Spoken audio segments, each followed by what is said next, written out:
செலவழிக்க பணம் செலவழிக்கிறாங்க. எதுக்காக? உதாரணம் சொல்ல போனோம்னா, ஒரு விவசாயம் வச்சுக்கோங்களேன், 1 ஏக்கர் நிலம் இருக்குன்னு வச்சுக்கோங்களேன், 1 ஏக்கர் நிலம் இருக்கு.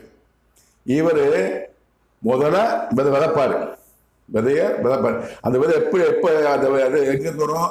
போன ஆண்டு விளைஞ்ச வயல்ல இருந்து சில சாப்பிட்டது போக வித்தது போக மிச்சம் உள்ள நெல்ல விதெல்லாம் வச்சிருப்பாரு. அந்த நெல்லை விதைப்பாரு, 6 மாசம் விதைப்பாரு. விதைச்சி அது தண்ணி பாய்ச்சி நாத்தப்படி இங்கே நட்டி களை எடுத்து உரம் போட்டு எல்லாம் கொண்டு வளர்த்து கொண்டு வருவாரு. நல்ல கதிர் வெளியே வரும். கதிர் வந்து அப்படியே பால் பிடிக்கும், முத்தும். அப்போ இதெல்லாம் அறுவடை பண்ணுவார். தை மாதம் அறுவடை பண்ணுவார்.